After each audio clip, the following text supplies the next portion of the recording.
Hello, digital warriors, and welcome back to the Forge of Unicorn podcast. Today, we are discussing our usual research deep dive with a special guest, Massimiliano Sulpizi. Max, as typically we call Massimiliano in Italy, is an interesting founder of a company of venture capital that is really innovating the market of capital venture because Max is founder of Equity Match. Equity Match is a platform that is hosting fundraising automation. An interesting topic that I will love Max that introduce himself and also the innovation that is around the fundraising automation that is working with. Max, thanks to have you here and welcome. Hi, Michele. Thank you so much for having me. Thank you. Thank you very much. Yes, Max. My name is Massimiliano, which is I do love, but it's too long. So when I moved to London in 2014, it was, oh my God.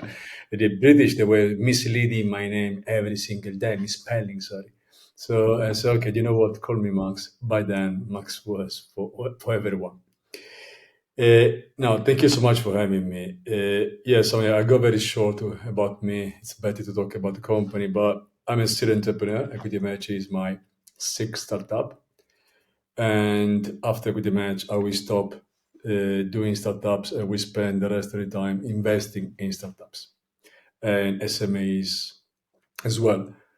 Now, in terms of myself, okay, I invest in startups sometimes and pre-seed pretty much. So very, very early, at the very, very early stage when founders must match the idea with the first concept, MVP, as we want to name, start going to the market. This is why, on the other side, I have my M&A boutique in London. We merge by SMEs, no startup. But that's another story, and this is my past, still a bit of present when it comes to private equity and M&A. Now, in terms of Equity Match was born in, actually, the concept was born in 2018, when it was a week before Christmas. I was in London in my office. I said, okay, let me write something that maybe one day I can scale myself to be a unicorn, right? And my idea was always to have a platform where not only founders that can fundraise, because there are so many platforms there, many, seriously, too many, that founders they can use to fundraising. Now, how effective they are, I would say very little or nothing. But maybe you can raise some money. I don't use this platform myself, but it's still very little compare what can be done. So the main focus at the very beginning was okay, let's help founders that they very much struggle at the very beginning, especially when founders raise money in pre-seed. So when you, Michael, have an idea, right? You said, you know what, I want to actually making this idea a business, very simply talking. And but I don't have money, right? Maybe I can get 5, 10,000 from my family. If I'm very lucky, my father and my mother remortgage the house, must be crazy as me, and give me the money. No, it's not always the case. And or maybe have some friend and family that can help me, or I need to ask money to investors. Now, that stage when you actually maybe don't even have an MVP, it's absolutely almost impossible to raise money, especially when it comes to Europe, where risk averse is still very strong. So and also all the way up to a seed funding is very, very difficult because anyway, when you go to the investors, whoever they are, they will ask you again, especially when it comes to European countries where we are very much risk averse. So we want to see something tangible. But when it comes to be tangible, for them tangible means revenue and maybe some EBITDA. But early stage startup, they don't make any money, they only lose money, right? For the majority of them. This is why I say, okay, let me build up a platform that can help them to raise money, but not only raising money. Because my idea came, all right, let's take the founders at the center, right, of this equation. What do they need? Yes, they need money, but actually they need help. They need support. They need management. They need a network. They need to go out and talk. They need to pitch not only to investors, but they probably need to pitch also to people to sell the product, right? So it's a different story. And they must be educated, right? Because many founders, for example, especially today in tech, they are very good in technology. They are very tech-savvy guys. So they know what they're doing when it comes to tech, but they have no idea how to manage a company, right? It's a totally different story. The technology itself doesn't sell. You must sell it, right? You need to find the right way to sell, the right way to structure a business model, the right way to execute the business model. So all this stuff together, for me, say, okay, let's start with something more tangible. So we launched the first MVP in 2021, or July, I believe. So we got 8,000 users with the first one. So it was pretty good because 8,000 users came organically without even spending a pound in marketing. So we moved to the second version. We launched a few months ago, already having 1,000 users, 200 startups. The concept of the second version, the first version, the concept was more closely to be, okay, let's help founders to fundraise.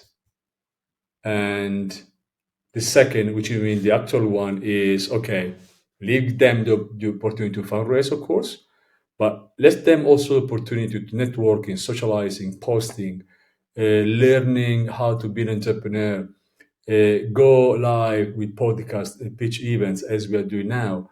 So we create this concept where actually today, yes, founders, they can create their own profile, their company profile, they get in touch with investor mentors today. We are adding advisors, and we add also later on during the next month, executives, entrepreneurs, well-established entrepreneurs, students from university, they want to create their own company. And maybe later on also IT developers, just to close the loop. I mean, closing the loop means having everyone place in the equation of venture capital. So we started already. We are working also to launch our MVP in terms of EMTV, which is going to be 24/7 media channel.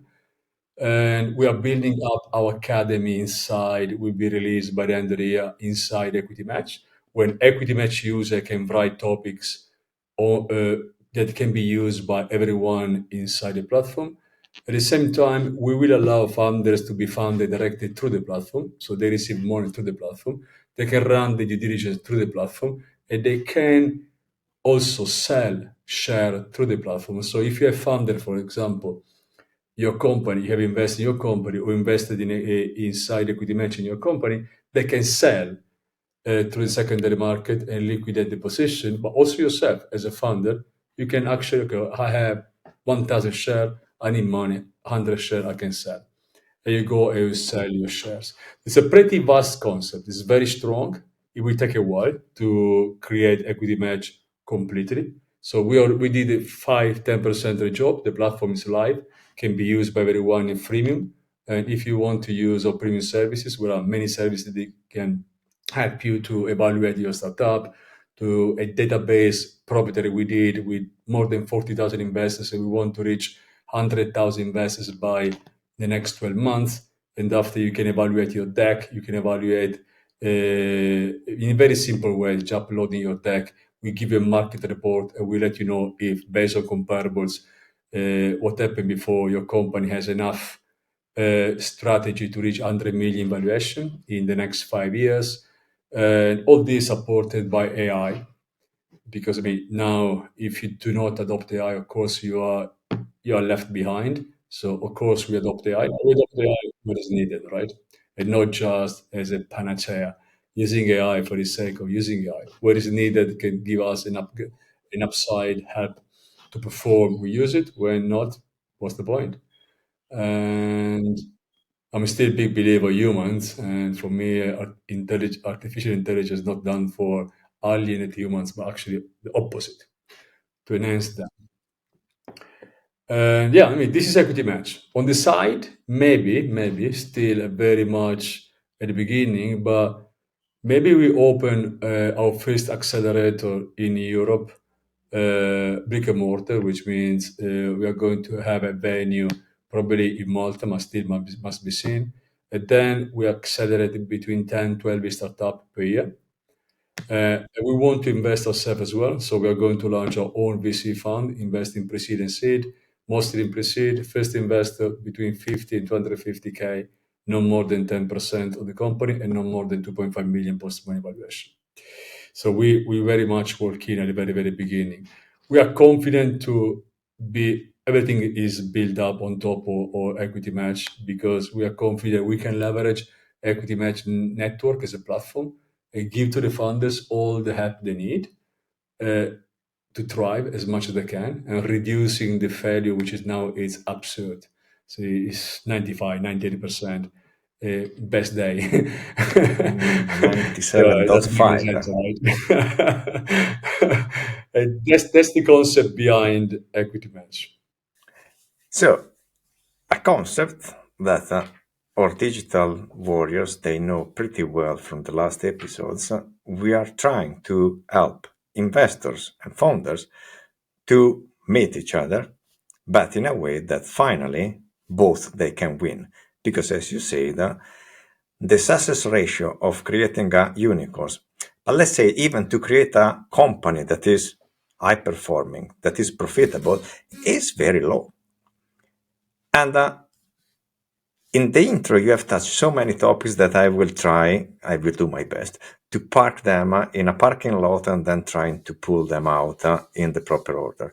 Because you started with an interesting concept that typically the market nowadays, what is doing is supporting founders after a screening, after a due diligence check with money. And if the private equity or venture capital, they are really hands-on, they can provide you also governance, because as we know, a lot of founders, they have ideas, but they don't know how to run a company.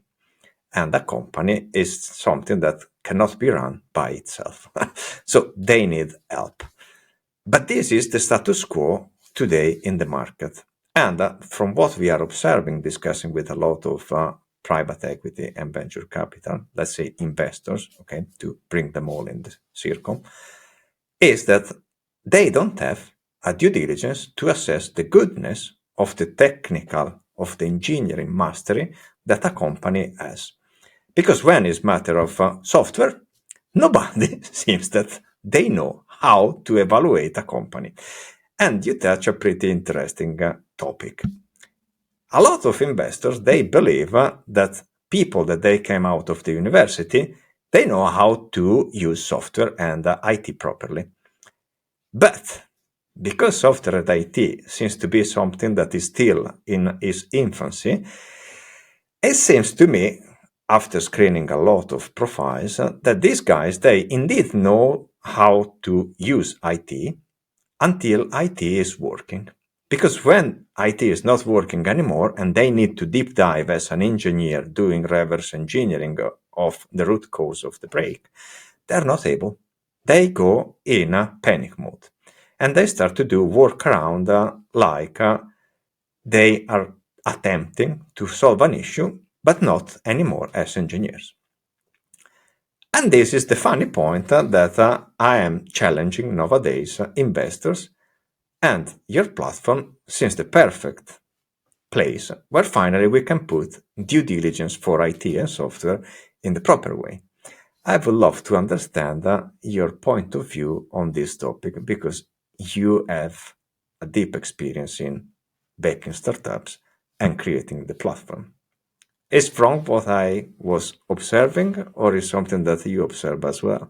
No, that's the reality. The point is now it's even worse, right? Now, I think the last 100 startups I received, deck I received, which is not possible even to read all of them, in the last 2 months, 90.9% are AI agents, which it makes me smiling. So So today it both looks are. like you're already humans are useless, because they can run everything on AI agents. The reality is they are crap. They are still very much crap. I asked a couple guys to send me some example. They're absolutely useless, and the amount of work done behind is still too high. But the problem is, this is the massive problem we have today. Now, the first one is investors in Europe.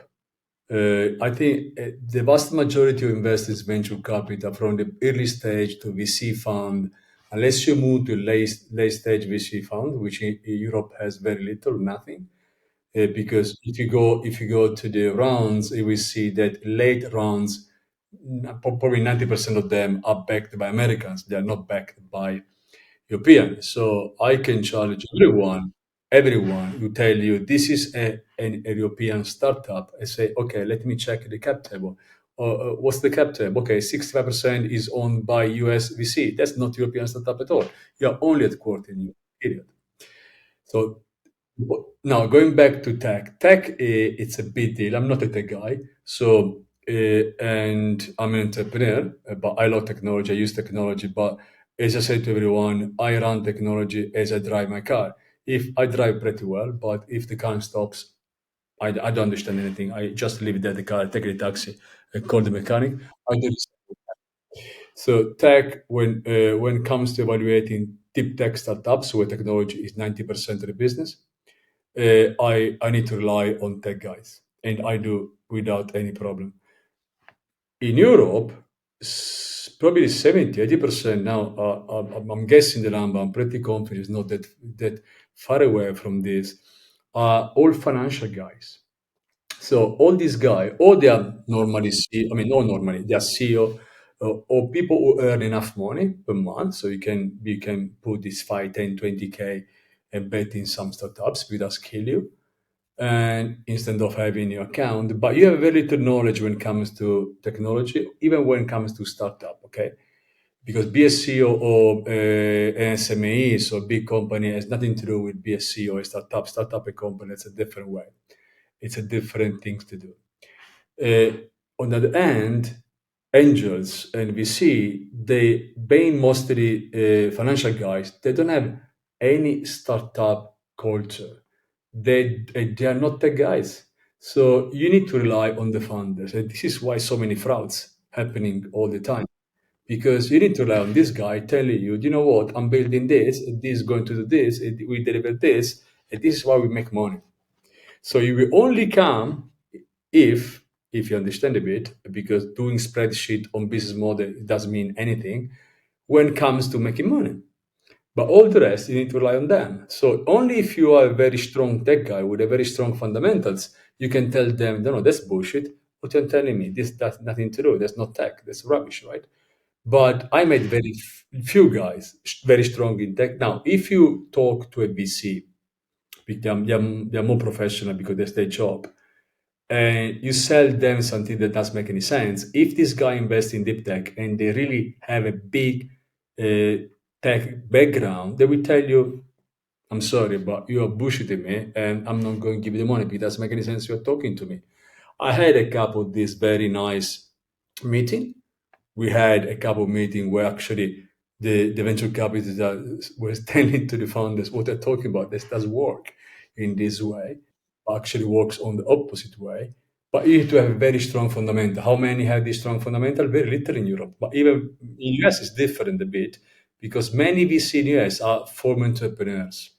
And with massive exit, something is happening now in Europe as well, and they reinvest part of the exit in startups, creating their own fund.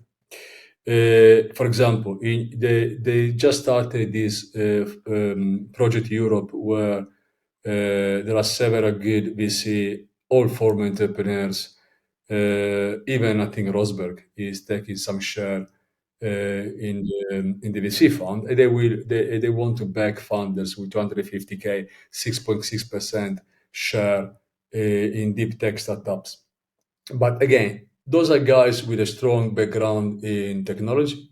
They're all, or almost all of them, former or even today still entrepreneurs in technology. It's a different way. So answer your question, if you don't have a background in tech, you can't evaluate tech startup. That's all.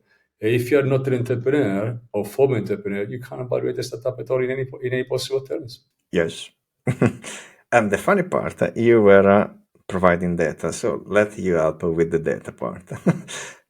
How many real engineers? Because tech is tech. So these new generations, they are tech savvy because they are digital native.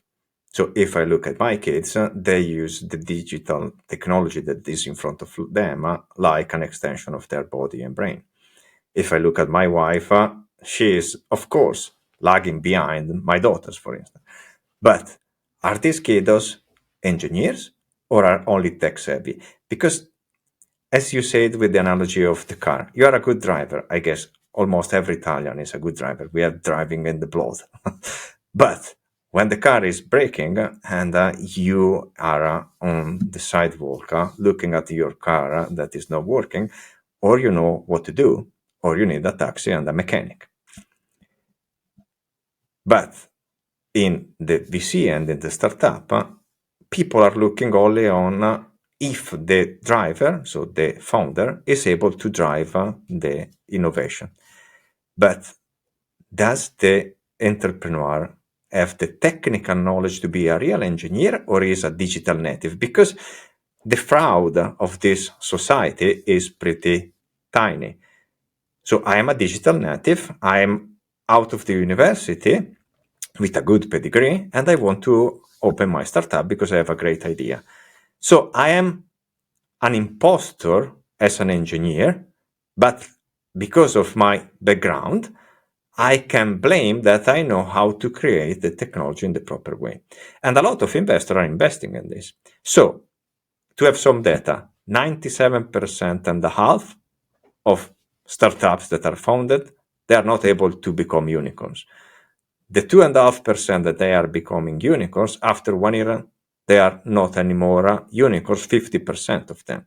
So at the end, the survivor are only 1.25% of startups are able to become unicorns. Okay, we are not looking only for unicorns. Let's jump on the other topic. So technical guys, how many of these technical guys are really engineers? So with our research in these 14 years, we have tested for multiple clients a lot of developers. With a lot, I mean more than 100,000. And the end result is less around than 3% of them, they are engineers. But if you start to ask an engineer to have also the social acumen to work in a team, and if you are an entrepreneur, you need to have it. The number from 3 goes down to 0.9%. And these are professional engineers that are out there on the market.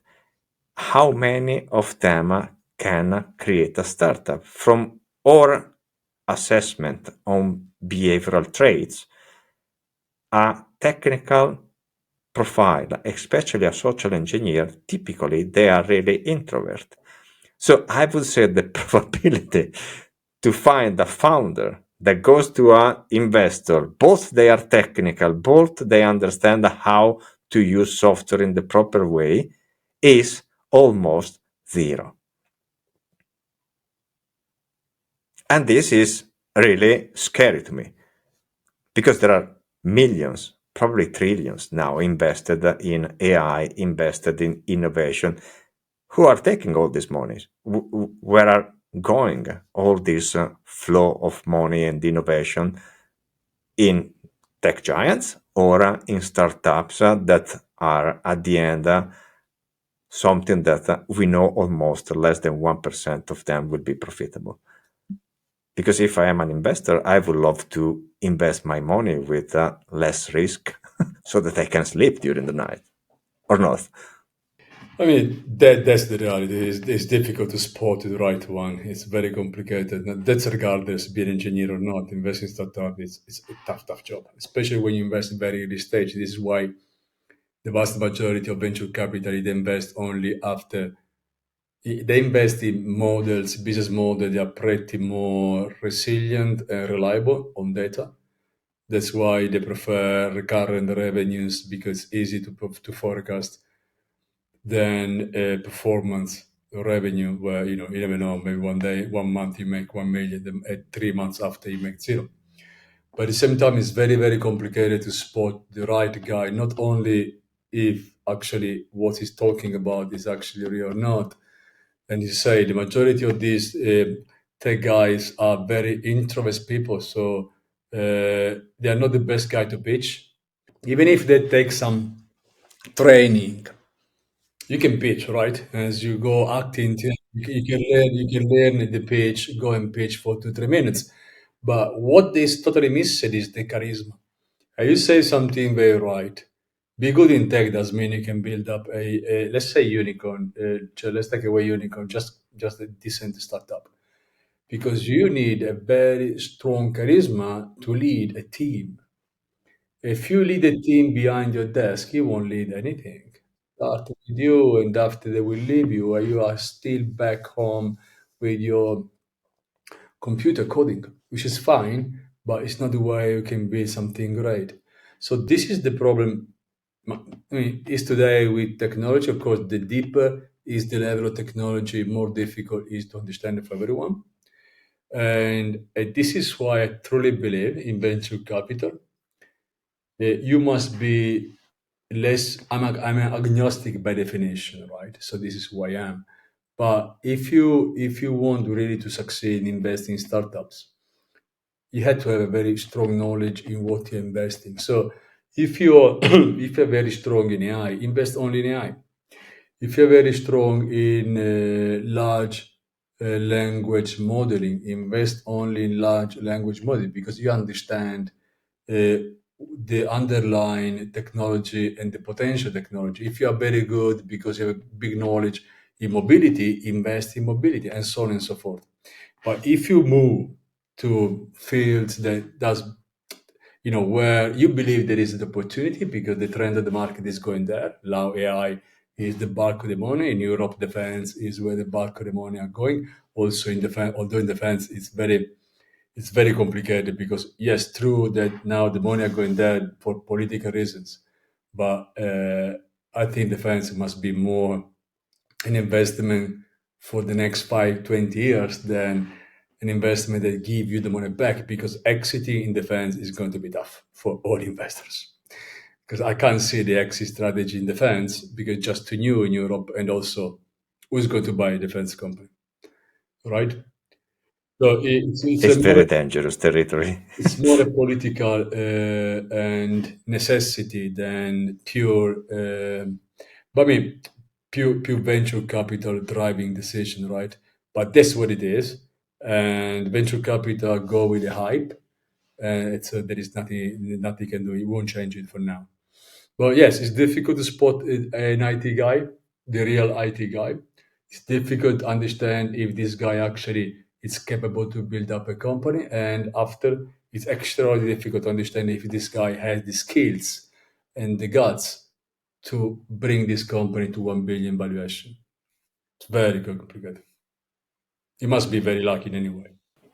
Yes, but also the funny part is that a lot of investors they see the investment as a tag. So this investment is in Web3, this is in crypto, this is in AI. The point that for me a lot of investors they are missing is simple. The tag is the golden plate of the technology, but beneath it you have hardware, software, infrastructure. So being only expert in crypto doesn't make you with the enough skill to understand if the founder that you have in front of you is the entrepreneur that will bring you a unicorn. Because this entrepreneur needs to have the surrounding of a team that they need to understand how to create the proper infrastructure, how to manage it with the proper SRE posture, how to have it secured, how to observe it to don't have downtime, how to have the software that is working and is developed in the proper way. And the funny part is that IT, unfortunately, doesn't have any standard.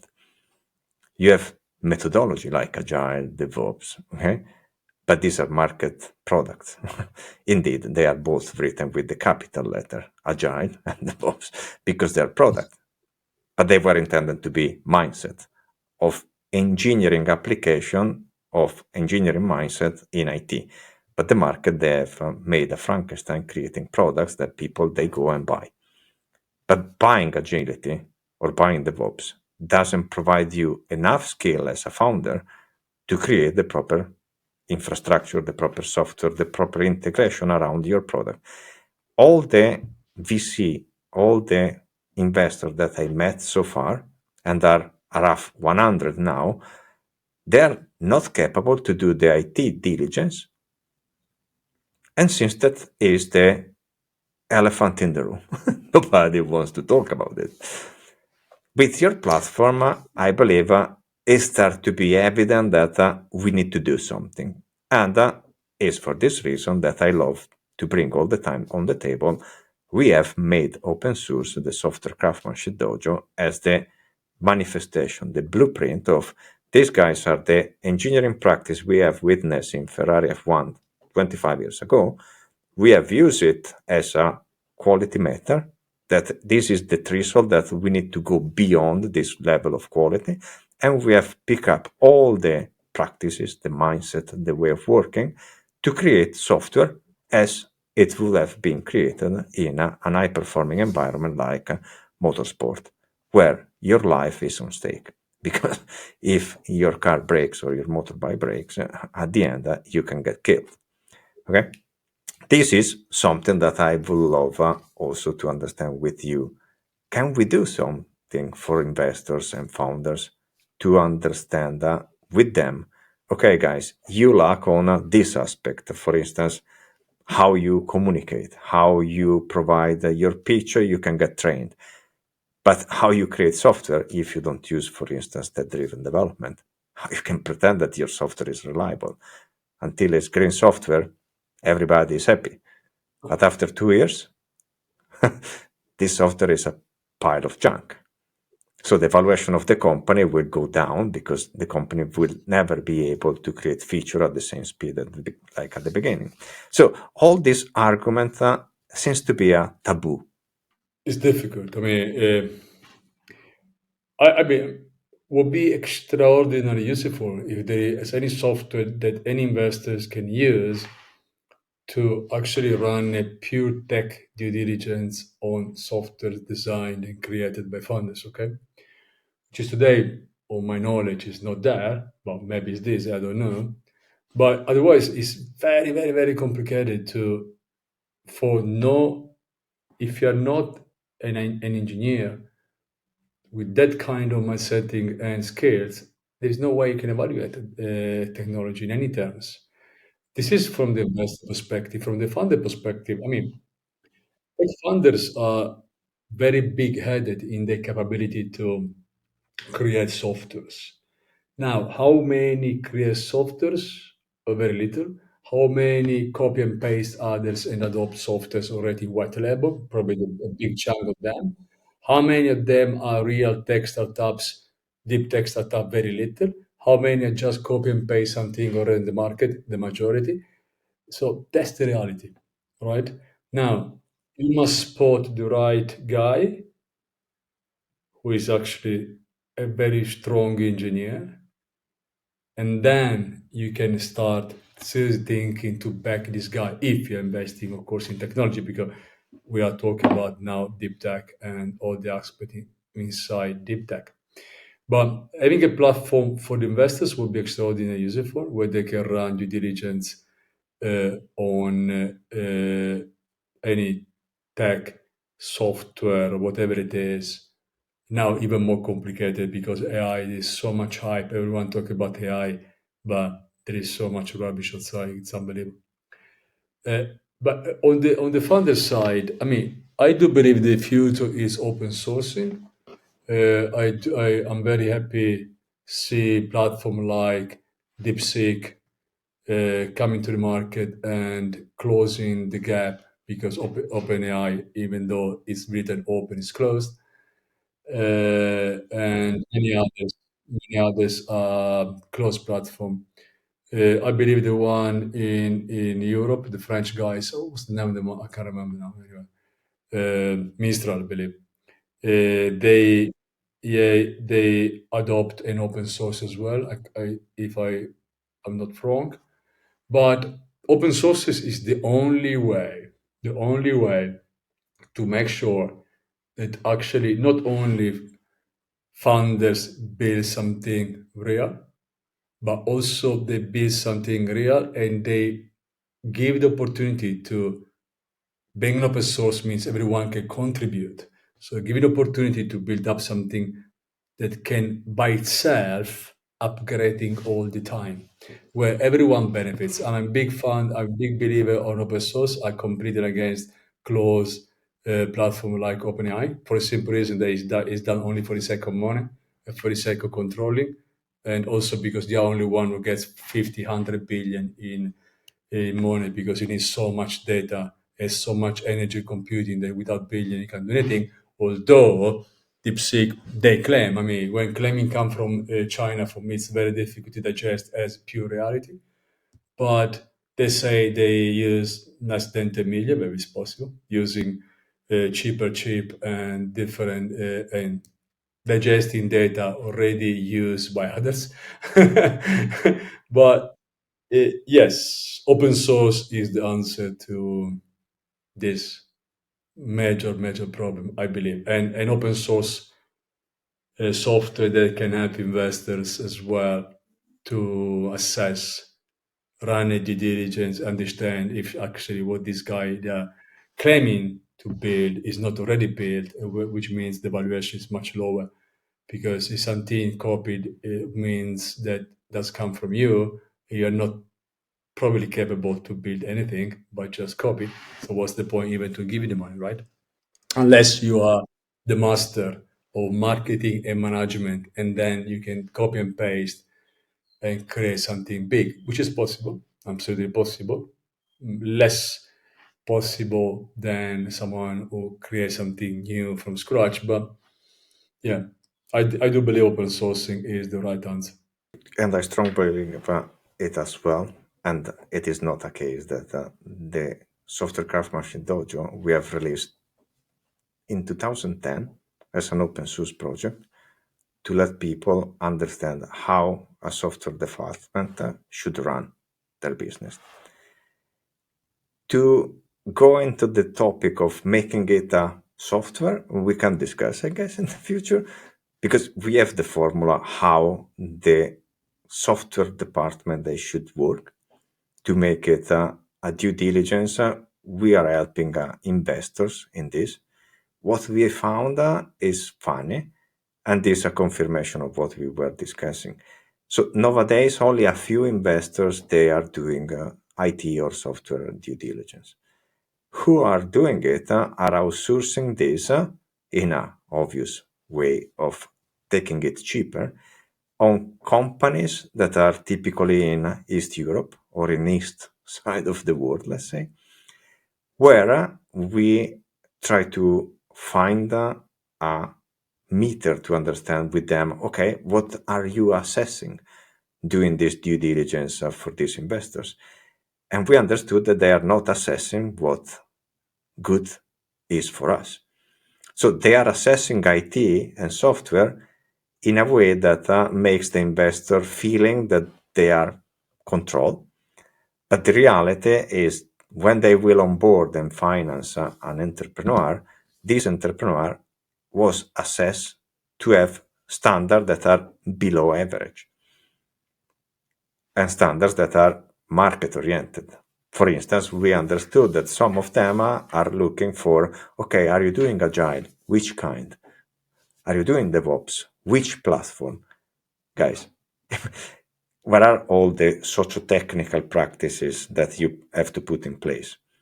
Like creating code with mob or pair programming, doing TDD or the different flavor of TDD, doing lean UX to create the product on the paper so that you don't invest money in infrastructure and software development.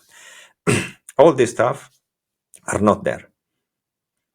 And this is intriguing because when we start to show these markers, these behavioral markers to investors, they understood immediately that, of course, this has to be in the picture. Okay, so why you didn't ask to the guy that were doing the auditing before? Because we didn't know how to call them, because we don't have the knowledge. So the fraud that we were discussing at the beginning, I believe that is a market that is trying to cut cost and the quality of the service start to go very low to a point that investing in a startup is more risky than a gamble on horses. It is. I mean, it's a gamble. That's all. That this is the nothing. There is nothing. The only. I mean, I remember when I moved to London in 2014. I took 1 year sabbatic and I went to trade on the trading floor, forex and indices and the stock market. I mean, with professional traders to learn exactly the fundamentals of our economy, because economy is made by trading. It's not made by politicians who run the economy are the guys behind the trading floor. Yes, some politicians they sometimes are happy to do some dumping and bumping as they prefer. But now, in terms of yeah, I mean, you're right. It's difficult and it's extraordinarily complicated to run a due diligence on tech. Very few they do, and the majority they do in outsourcing because you don't have the skills, so you don't have options. So because you don't know the average, because you don't know the benchmark, because you have no idea what is good and what is bad, you need to rely on others. And if you want to invest badly, invest based on others, people telling you what to do or not. That's an assumption that comes to any investment. I mean, uh, the point, Michele, is simple. Venture capital at the very beginning, any investors must acknowledge that when they give £10, £10,000, because that's the average ticket in Europe, or even £5, £5,000 or euro, whatever it is. To the founder, you have a 90.9% probability that those money are gone. So forget them. So this is how you must invest in venture capital, right? But on the other hand, we need to understand that this is the only way to enhance technology, right? So if we want to conceive venture capital only for the sake of investing, probably the worst place to be for investing money, because the ratio between the reward and the cost to hope on this reward is huge. Yes, maybe you get rewarded 4 or 5 times your investment, or maybe you can even get rewarded 40 times. I mean, the guy you gave to Revolut 1000 when Revolut was doing the first crowdfunding got back 400,000 probably. So we're talking about a massive, massive return in more than 10 years, in 15 years' time. But this is not going to happen every day. Those are exceptions. They're not the reality. So when you invest money, it must be based yourself on reality and not on exception. When I talk to funders, I tell them, you know what? How many people fail? 90.9%. You know where your probability is if in the 0.1%, so 1%, 2%, or 98 is in 98, right? That's it's simple to understand. So the same for investors, right? If there are 98% startup failing, it means 98% investor will fail. That's all. So that's the point. So if we conceive venture capital like, all right, we got some money, we have the duty and the possibility to give to Europeans, to Europe, a big of edge in developing technology. Otherwise, we rely only on the Americans that can close the door, as you can see every day. Any day they can just close the door. On the Chinese. So we are in the middle, taking slaps from left and right. So this is the concept of venture capital. If you invest in venture capital as a founder, if you are starting up or investors, you must get a very strong ethic purpose before then economics. Otherwise, don't do this, do something different because it's not for you. And the second is, yeah, I mean, again, I can't wait to see at least another 100 unicorns coming from Europe. Those guys are investing half of the money in startups. That's the only way you can actually go big in Europe in technology.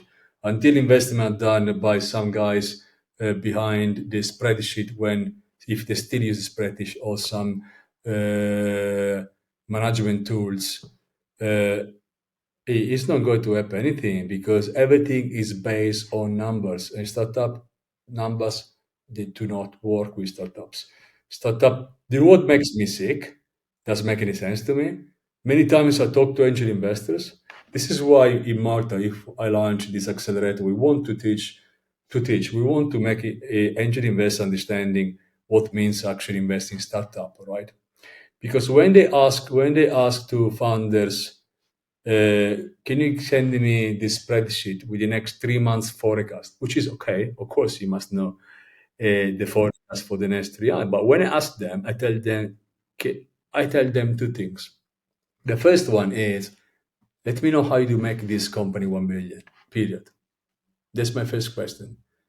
So maybe you pay for all the others failed. The second question is, let me understand how you guys find the right market fit if you still don't have it. And the last is, now let me understand, based on business model, revenue stream, where do we go in revenue for the next 5 years, and how long does it take to you to break even? Why? I don't care at all if you are making 10, 20, 40% EBITDA, because that's belong to you. I must be an idiot if I'm asking you, give me your EBITDA. No, I don't mind. What I need to understand, if you are strong enough, you have enough market fit, if in 36 months you can break even, so it becomes sustainable. At least you don't need to ask money all the time. Because asking money is a difficult story. First of all, any investor are diluted, but that's a part of the game. But fundraising, constantly fundraising, it's an absolutely absurd amount of time wasted for any fund. If you tell me, all right, this is my way to grow, this is how much I need any month, this is my burn rate per month per year, and this is I'm going to, right? And this is what makes sense to me. In Italy, we are both Italian. They are not only in Italy, they ask them, can I know your bid for the next 5 years? Can I know your free cash flow? What are you talking about? Free cash flow, EBITDA. I mean, these are projections. Now, if 90, but when funders send me the business plan, I say, don't waste my time. Don't send me this business plan because you make me nervous, right? So I cannot believe in your business plan if 90.9% of this business plan are failing all the time, right? So I'm not going to read them at all. Because if you are pre-revenue, what's the point to me read a business plan based on pre-revenue? So there is no history at all. There are only assumptions. Well, time wasted. So yes, I mean, there is a massive lack of fundamentals investing in startups. And what is for me very, very right is, yes, founders must be great and must think bold and big, right? There's the only way you can build something big. But you can have the best founder in the world, but if there is no environment, if there are no rules that play for them and not against them, in Europe now they're only against them, if you don't have the right environment of investors, they can only just write you the check, but they can help you. Say, don't do this because it's wrong. We already invested in 10 startups failed because they did this, right?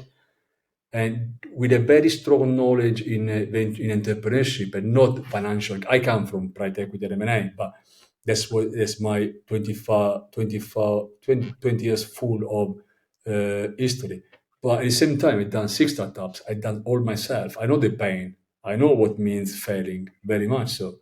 So if you don't have an entrepreneurial background, just stay away from venture capital because you're wasting money and you are taking away the opportunity to this guy to succeed because you simply have no knowledge on this. So do something different. Do real estate. That's pretty much for everyone. Refurbish houses or buy stock, buy indices, or maybe put some money in crypto and pray if everything goes right. But don't waste the time of funders and don't waste your money. That's all. And the beauty that I love of your platform is that you have the concept of the academy. And this is a concept that in your last piece of talk is emerging in a very evident way. Founders, they need to get support, not only economical, not only in governance, especially in how to make their idea from idea to a product. A lot of venture capital, a lot of organization, let's say, they are not able to create a MVP that is made in a lean mode. With a concept of academy, we can help them to create a MVP that is made really with lean approach, using the latest technique of lean UX, using a lot of lean management to create an environment that cut the cost to the bare bone.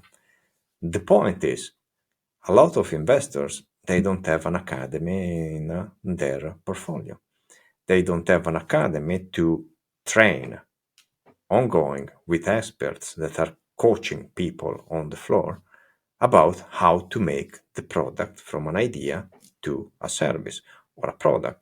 And in software, I see that almost anybody has this knowledge to create a product that then, when I will do the disinvestment, provides me enough warranty that who will take my company after that I disinvested, they will not regret it because the software was a time bomb. Okay? And your platform instead has the concept of the academy. So in your opinion, how much is important for an investor and a startup to get supported with hands-on coaching and mentorship on technical details, not only on financial or governance details? Thank you for the question.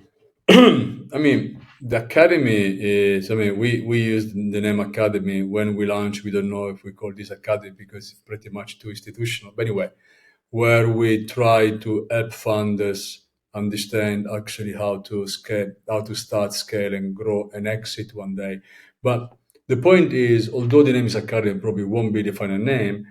The concept is very simple. We want any user, because the academy won't be written by others. We only be written by users of Equity Match. This is why we bring in investors, mentors, now pretty soon advisors, executives, and entrepreneurs, right? Because those are the ones who have been already there. Okay. So if we have 30 years old entrepreneur already with a very established and successful company, he knows how the game works, right? How to play it. So those guys can go there, write very simple topics, essay, and tell them, you know what? If you want to market in this sector, this is my experience. This is what I did. And I truly believe that academy must come from people. So education must come from people who did the job and not studied on books. So the concept of the academy equity match is very practical, very simple, very straightforward. Do what is needed to be done and what others already did before. So it's actually tested, works. It's not reading marks on book, right?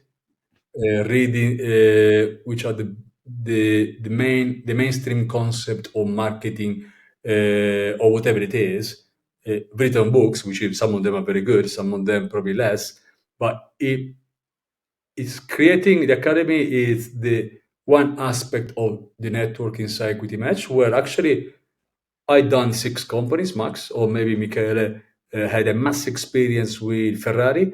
He can write actually what means writing a software and running a software. What you're going to write, not because you studied.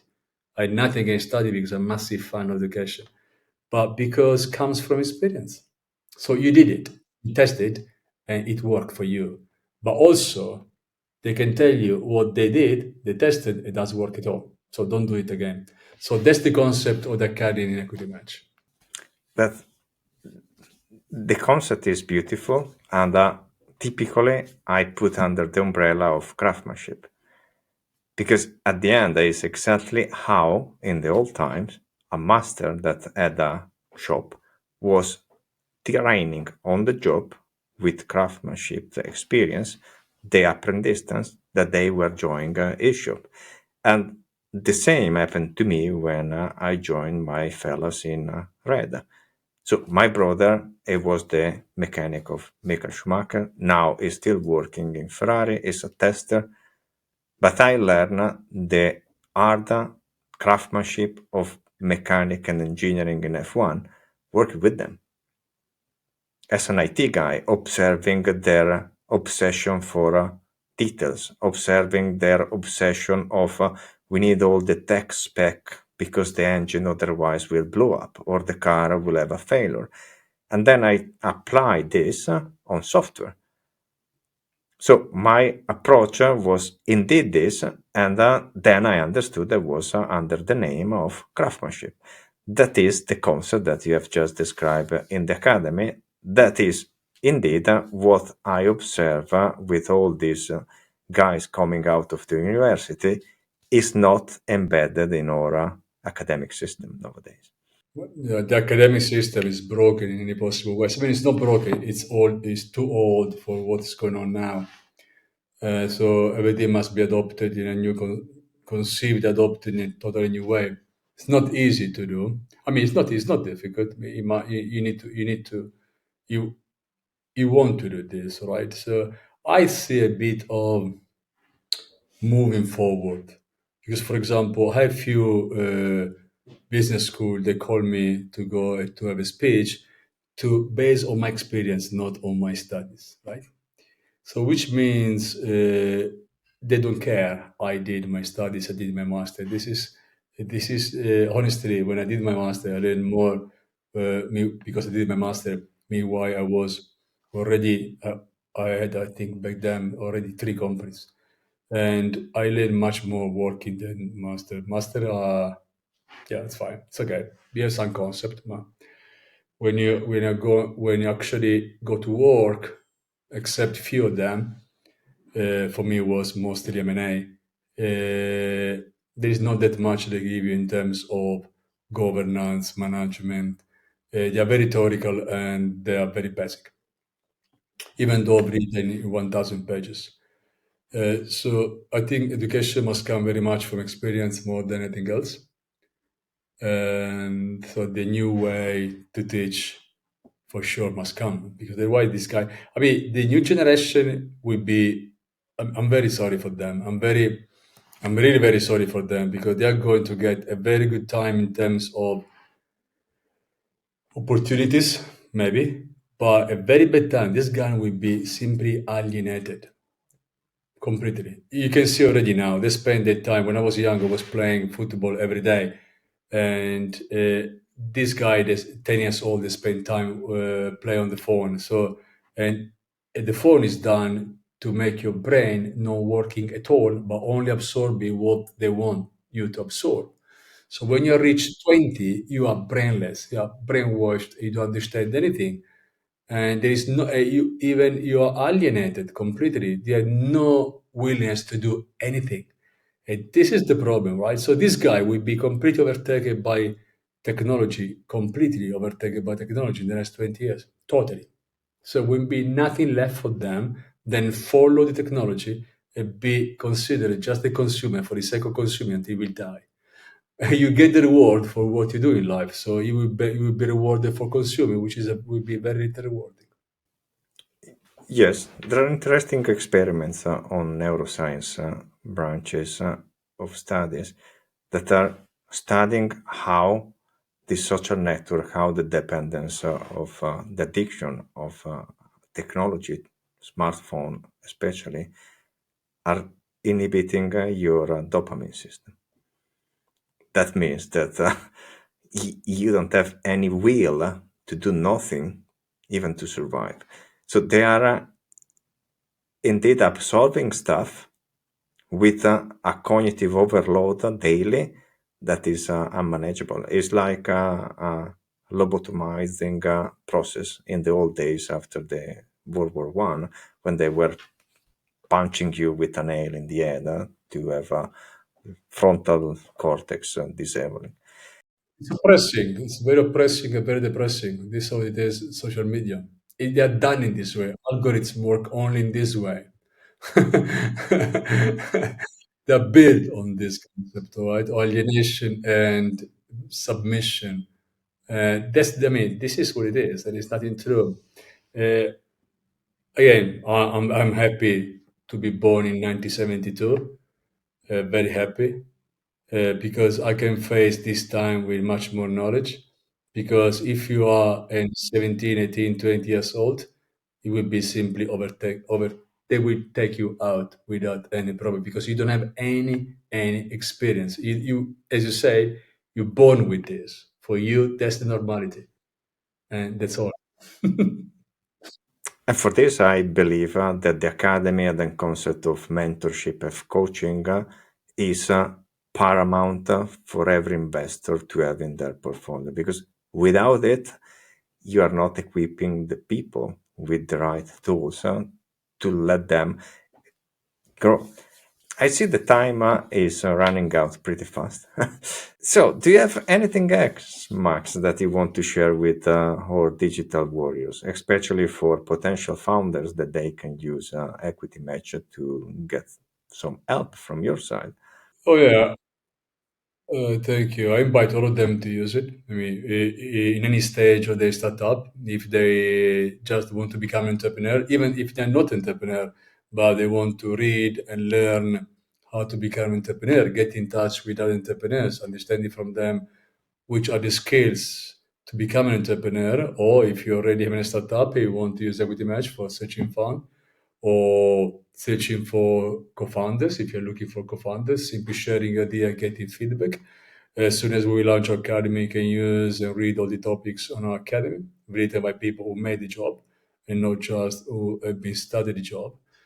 And also, they will be soon able to fundraise directly to the platform, sell their share on the platform, and we hope we can. We already have our podcast series so they can come to take part in a podcast. We launch soon our pitch events live. We stream live on YouTube, LinkedIn, Facebook, and X, and we stream live also. We will stream live also in Equity Batch in our feed. And that's a platform done around funders. We're built around funders. We're trying to give them whatever they need to succeed. So any kind of funder, any stage, they can. I'm pretty much welcome to use Equity Match. They can only be. They can only get help and get support, and there's nothing to lose, everything to gain because the platform you can sign up for free, run for free. If you want to use the premium service, up to you. With 1 month for free as well. Awesome. And I love the concept that at the end we will see each other on Equity Match because of the reciprocity principle, because we will help each other with reciprocity because it is the unique way to get a sustainable growth. Absolutely. Love Absolutely. it. Love it. Max, thank you so much. It was a pleasure to have you here. It was really an insightful discussion. I will see you on Equity Match when the academy will be open. Absolutely, I will be there helping people to understand how to build software in the proper way. In the meantime, dear digital warriors, I hope that you enjoyed this new episode, that you got a lot of insights how to get better with your startup, how to get help from people out there that are helping, like me and Max, you to get a successful organization. And please like, subscribe, share, comment, spread the word, because the more we help, the better it will be the community. Max, thank you and see you soon. Thank you, Miguel. Thank you for having me. Thank you. Bye. Bye, listeners. Thanks for listening, and please remember to subscribe to the Forge of Unicorns to stay up to date with our latest episodes.